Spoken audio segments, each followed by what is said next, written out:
Cancer healer centre, a new beginning. Ashok मोहितेला मारहाण करणारे तरुण आरोपी कृष्णा आंधळेचे मित्र वैजनाथ बांगर, अभिषेक सानपच्या स्टेटसवर आंधळेचा फोटो। दोन्ही तरुणांनी कृष्णा आंधळेच्या वाढदिवसानिमित्त स्टेटस ठेवलं। राहुल सोलापूरकर ही औरंगजेबची औलाद, अशांना गोळ्या घातल्या पाहिजेत। शिवरायांबद्दल राहुल सोलापूरकरच्या वादग्रस्त विधानानंतर छत्रपती उदयनराजे आक्रमक, देशद्रोहाचा गुन्हा दाखल करण्याची मागणी। अभिनेता राहुल सोलापूरकर विरोधात शिवप्रेमी आक्रमक झाल्यानंतर पोलीस अलर्ट मोडवर। पुण्यातील घराबाहेर कडक पोलीस बंदोबस्त तैनात। छत्रपती शिवाजी महाराजांबाबत केलेल्या वक्तव्यानंतर राज्यभरातून संताप। आयकर खात्यानं माहिती घेऊनच संजीवराजे निंबाळकरांवर छापा टाकला असेल मंत्री जयकुमार गोरेंचं वक्तव्य, तर छाप्यात काहीही सापडणार नाही, रघुनाथ राजेंचं प्रत्युत्तर। लाडक्या बहिणींकडे 4 चाकी आढळल्या, नाव बाद होणार। पुण्यात सोमवारपासून तपासणी, तर लाडकी बहीण योजनेतील लाभार्थ्यांच्या संख्येत टप्प्याटप्प्यानं कपात करण्याचे प्रयत्न। सरकारनं केवळ लाडक्या बहिणींच्या मताचा वापर केला, रोहित पवारांचं ट्विट। लाडकी बहीण योजनेचे पैसे बंद करणं ही फसवणूक, बहिणींनी रस्त्यावर उतरण्याची गरज। बच्चू कडूंचं आवाहन, तर सरकारनं सत्तेत येण्यासाठी अर्जांची चाचपणी न करता पैसे देऊन मतं घेतल्याचा कडूंचा आरोप। शिवभोजन थाळी योजना यापुढील काळातही पूर्ववत सुरू ठेवा, छगन भुजबळांचे मुख्यमंत्री देवेंद्र फडणवीसांना पत्र। लाडकी बहीण योजनेमुळे तिजोरीवर ताण पडत असल्यानं शिवभोजन थाळी बंद होण्याच्या चर्चा।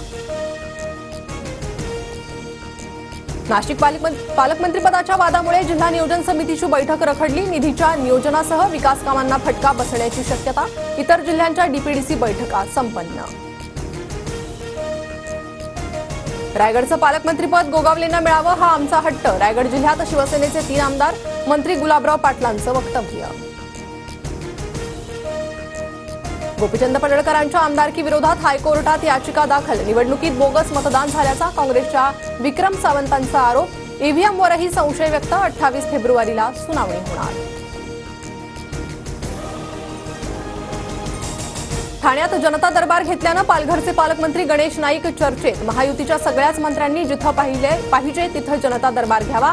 ठाण्याचे भाजप संपर्क मंत्री म्हणून नियुक्ती होताच गणेश नाईकांचं वक्तव्य। सोयाबीन खरेदीचा आज शेवटचा दिवस, नाफेड खरेदी केंद्राबाहेर वाहनांच्या लांबच लांब रांगा।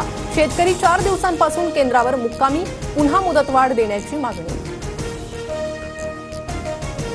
शिर्डीत भाविकांना भोजनासाठी टोकन बंधनकारक, वाढती गुन्हेगारी रोखण्यासाठी साईबाबा संस्थांचा मोठा निर्णय। मोफत अन्नछत्रामुळे शिर्डीत गुन्हेगारी वाढल्याचा सुजय विखेंचा दावा। कल्याण कोळसेवाडी अत्याचार आणि हत्या प्रकरण, आरोपींविरोधात येत्या आठवडाभरात आरोपपत्र दाखल करणार। खटला जलदगती न्यायालयात चालवून कठोरात कठोर शिक्षा होईल, या दृष्टीनं तपास पूर्ण। पोलीस उपायुक्त अतुल झेंडे यांची माहिती। राज्यातील जीबीएस आजाराचा वाढता प्रादुर्भाव, रुग्णसंख्या 170 वर, बाधितांपैकी 109 जणांवर रुग्णालयात उपचार सुरू। 61 रुग्ण आयसीयूत, 20 व्हेंटिलेटरवर, तर आतापर्यंत 5 जणांचा मृत्यू झाल्याची माहिती। पुण्यात दूषित पाण्यामुळेच जीबीएस रुग्णात वाढ, पालिकेकडून जलशुद्धीकरण प्रकल्प उभारण्याच्या हालचालींना वेग। जीबीएस ग्रस्त भागांना शुद्ध पाणी पुरवण्याचे पालिकेसमोर आव्हान। कळवा, मुंब्रा आणि दिवा येथे शुक्रवारी पाणीपुरवठा बंद राहणार। आयडीसीच्या जलवाहिनीवर तातडीची दुरुस्ती करण्यासाठी 24 तास पाणी बंद राहणार। नागपुरात बर्ड फ्लूचा शिरकाव, मोठ्या ताजबाग भागात कोंबड्यांचा अहवाल सकारात्मक आल्यानं संपूर्ण परिसर प्रतिबंधित घोषित। जिल्हाधिकाऱ्यांकडून निर्जंतुकीकरण करण्याचे आदेश। किरकोळ कारणावरून ऊसतोड कामगाराकडून पत्नीची हत्या, डोक्यात दगड घालून पत्नीला संपवलं। हत्येनंतर कुटुंबियांना दाखवला व्हिडिओ। बेळगावच्या गोकाकमधील धक्कादायक घटना।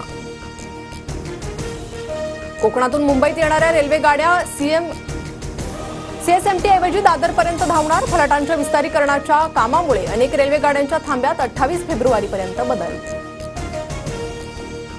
कल्याण शिळफाटा रोडवर 5 दिवस जड वाहनांना बंदी, निळजेजवळील पुलाच्या पुनर्बांधणीसाठी वाहतुकीत बदल।